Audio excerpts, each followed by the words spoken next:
In any case, when I was 28, to make a long story short, some friends of mine gave me a copy of the Quran. And one night I was sitting in Diamond Heights, my apartment in Diamond Heights in San Francisco. I was working that time at the University of San Francisco. I was 27, 28 at that time, I can't remember. And I ran out of stuff to read, and I took this gift that my friends gave me and I began to read it. And I came to the first verse. Well, I opened the Quran, read the first page, then the second, and then very quickly, in the second surah, about 37 verses into the Quran, I came upon the story of mankind. And I have to admit, I read through it very quickly. It was about 9, 10 verses long, story of the first man and woman. And I recognized some of the details. It was similar to what I had learned when I was a child, but I noticed that there was something wrong. It was apparent to me that whoever authored this Quran, of course I wasn't a Muslim at the time, so I didn't have any idea who that was, whoever authored this Quran clearly did not understand the real meaning of the story, because they had obviously gotten the details confused. They didn't even understand the whole purpose of the story. And so I just read through it once, and then I read through it again, just to try to see what kind of point the author was making, and then I read through it a third time and a fourth, and then I realized this is something strange going on here. I'm going to read this much more carefully. I'm going to need to go through this story line by line, verse by verse, because it's obvious that the author is trying to bring out another point. And I wasn't quite sure what it was, but definitely he packs a lot of meaning into almost every word. And I thought the writer at least seems to have a great measure of brilliance. And so I'll try to sort of take you through what my experience was as quickly as I can. So I came to the 30th verse of the second surah, Surah Al-Baqarah, and it began like this. It said, "Behold, your Lord said to the angels, I am going to place a vicegerent on earth." The Arabic word is khalifa. It means a representative or an emissary of mine. "I am going to place a vicegerent on earth." And they said, the angels said, "Will you place therein one who will spread corruption and shed blood, while we celebrate your praises and glorify your holiness?" And God said, he said, "Truly I know what you do not know." See, that's the verse that hooked me. That's the verse that caught my attention. That's the one that kept on making me read the story again and again and again. Because listen to the way it begins. "Behold, your Lord said to the angels, I am going to place a representative of mine on earth, a vicegerent of mine, an emissary, one who acts on my behalf." I thought, that's not the way it goes. You're not supposed to be placing man on the earth in some positive role, some elective office. You place man on earth as a punishment for his sin. Clearly, I knew the author didn't quite get the point. But still, it was an amazing line. But then I come to the next line, and it says, "And the angels say, will you place therein one who will spread corruption and shed blood, while we celebrate your praises and glorify you?" I looked at it again. I couldn't believe the question. They said, "Will you place therein one who will spread corruption and shed blood, while we, the angels, celebrate your praises and glorify you?"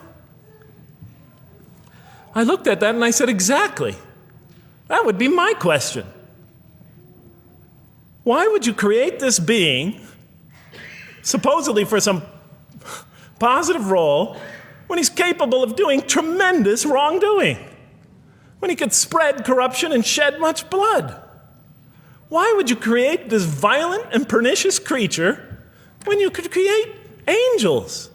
As the angels clearly say, while we, the angels, celebrate your praises and glorify you. They're asking one of the most fundamental questions in the entire history of religion. Why create you, man, this utterly fallible creature, this creature who could rebel against God's will, who could do such tremendous wrongdoing, who could wreak havoc like no other creature on earth, when you can make them angels? And look where the question is being asked. It's being asked in heaven.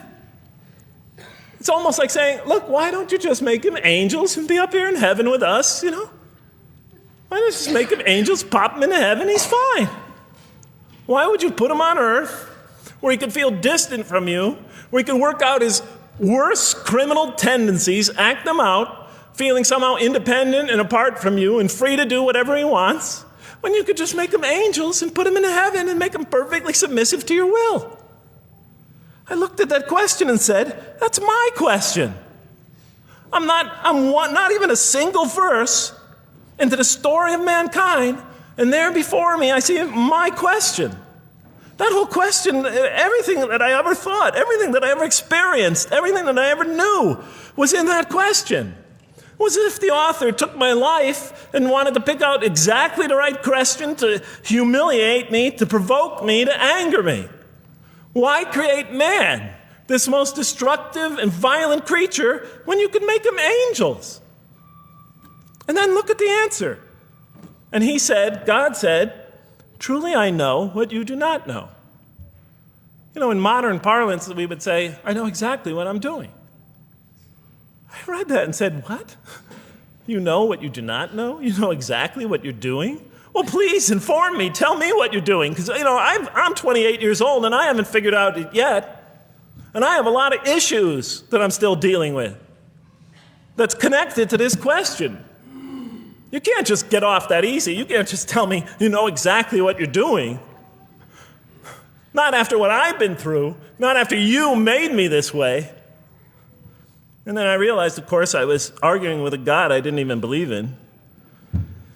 And that would happen several times as I read through the Quran. And sometimes I would just get into so agitated by what I read, I'd start arguing with this voice that I'm reading before me, that's calling to me. So we turn to the next verse. Well, it turns out that the Quran just doesn't dismiss the question. It starts to answer it a little bit. And in the next verse it says, and God taught Adam the names of all things. And then he placed them before the angels and said, tell me their names if you are right. So this verse is clearly referring to the previous one. But notice what it says. Now, I from my own background, I remember Adam naming things, but it wasn't connected to any answer to any philosophical question. But here, notice what it says. And he taught Adam the names of all things. And I realized already, just from the first verse, you got to read these verses very carefully because it's packed with a lot of symbolism and meaning.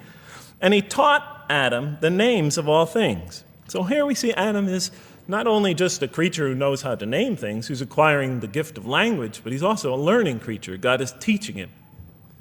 Now right here, right in this verse, and it'll come even clearer in the subsequent verses, that the very first thing that the Quran is going to emphasize here is man's intellect. He is a learning creature. He is taught. And what is he taught? What is one of the great intellectual gifts he's given in response to the angel's question? The gift of language. Because through language, mankind could not only learn, but he could learn things not only through his own experience, but he could learn things that other people have experienced of times and places that are hundreds, thousands of years and miles separated from him. And so that all our knowledge becomes cumulative. Every generation learning from the generation before it. I'm learning today from authors I read from other sides of the world that may have existed 2,000 years ago. And so we all contribute to our collective learning and knowledge. And so what I'll see later in the Quran, when the Quran will emphasize this again and again and again. Like in one verse it says, read in the name of your Lord who created. Created a man out of a tiny creature that clings. Read, it commands the reader. For your Lord is most bountiful. Why is he most bountiful? What great gift did he give you? For he taught man the use of the pen. And through it taught him what he otherwise could not know. And time again, the Quran will call upon man to use his intellectual faculties and swear by his intellectual faculties. And to use them correctly because they play a fundamental role in guiding him to truth. I never came upon a scripture that puts so much emphasis on the correct use of our intellectual faculties, on the harnessing of reason, in helping us attain to faith. And he taught Adam the names of all things. And then he placed them before the angels and said, tell me their names if you are right. Okay, you have this you have this natural question about this creation of mankind. Here, this mankind is this human being, this human creature is a learning creature. He has many intellectual gifts. Here, I'm going to place these things before you. Tell me their names if you are right about man. And what did the angels say? In the next verse they say, "Glory to you. We have no knowledge except what you have taught us. In truth, it is you who are knowing, the wise."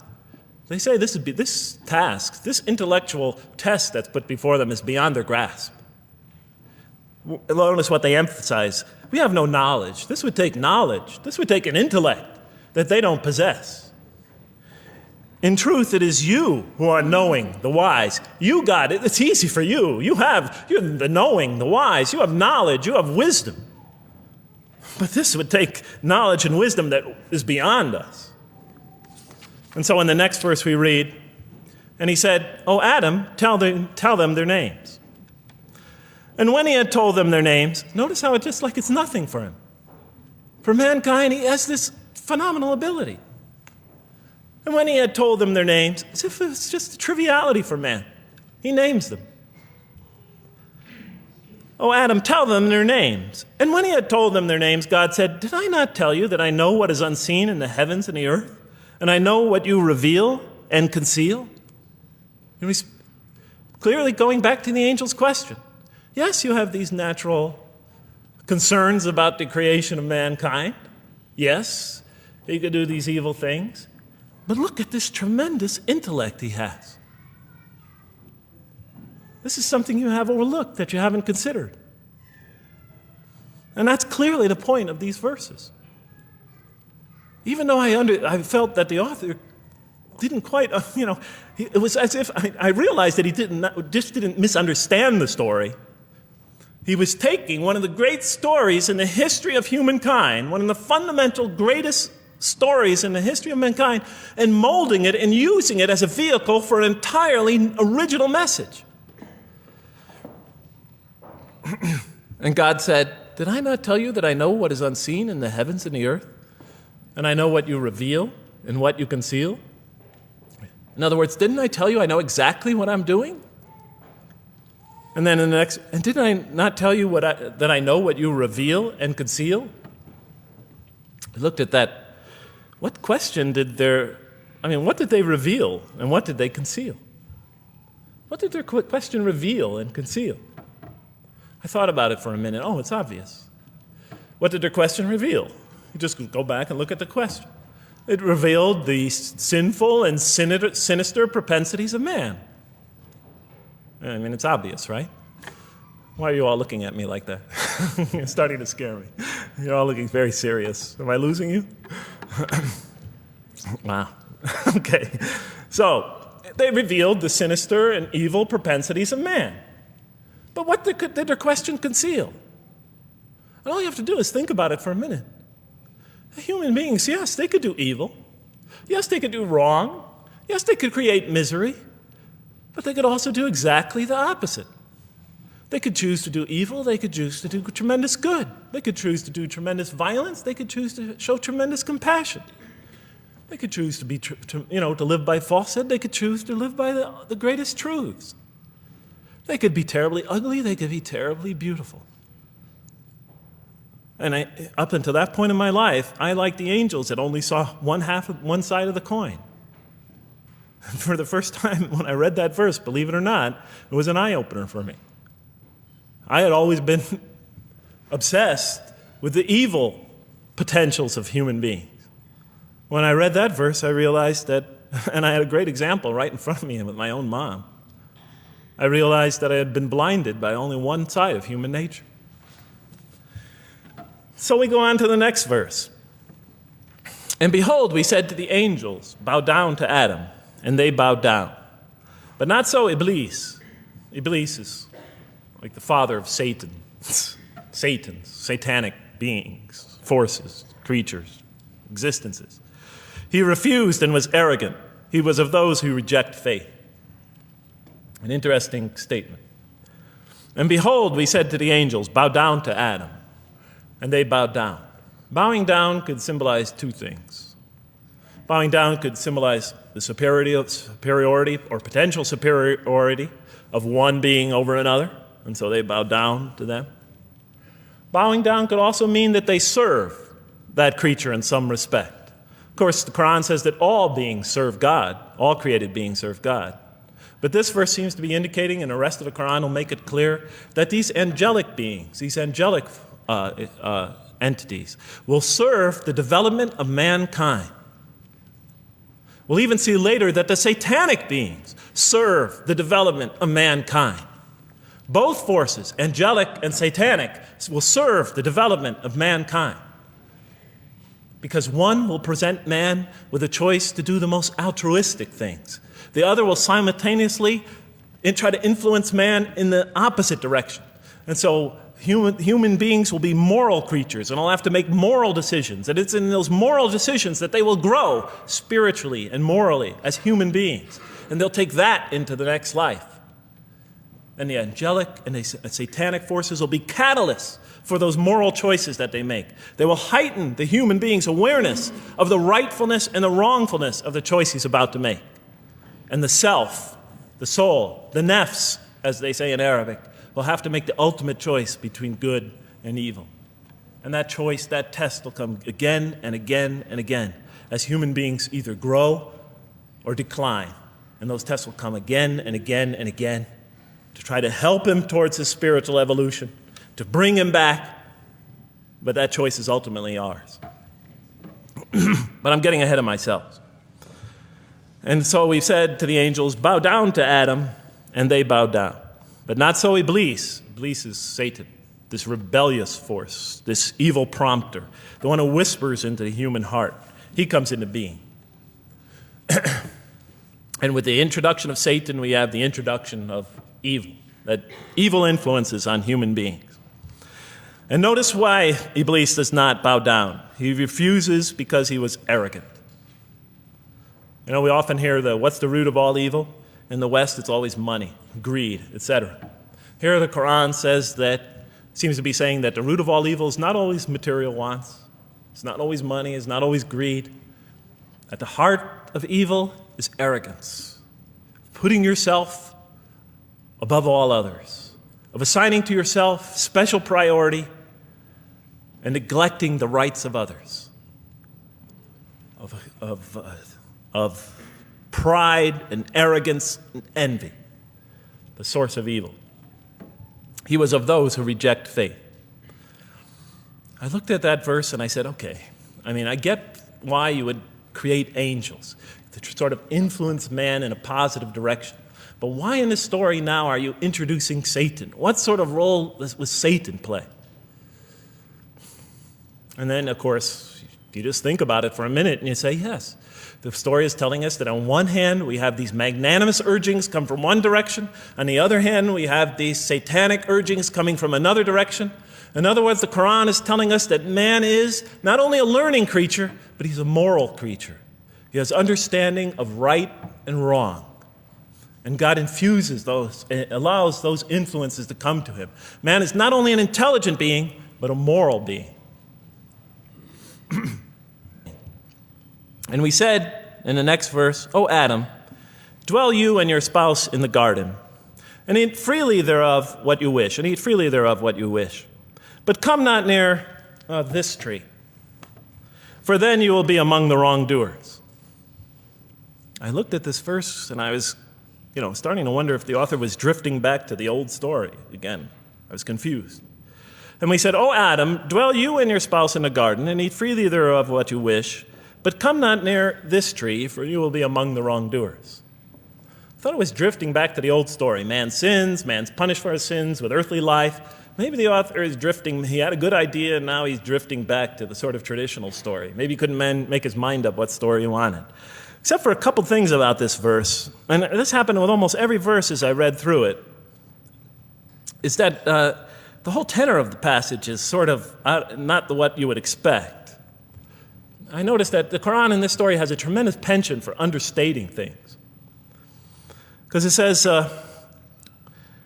and said to Adam, dwell you and your spouse in the garden, and eat freely thereof what you wish, to Adam and his spouse. But come not near this tree, for you will be among the wrongdoers. There's no sense of God being threatened by the possibility of man eating from the tree.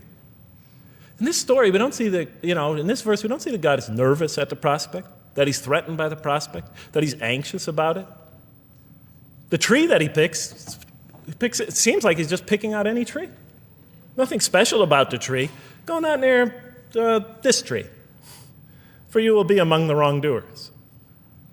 Satan will later come to him and tell him it's the tree of eternal life, of a kingdom that never decays. Turns out to be a complete faucet in his part. Nothing special about the tree. It's just a tree. God's not nervous at the prospect at all. You know, in the tradition that I came from, God is threatened by the prospect.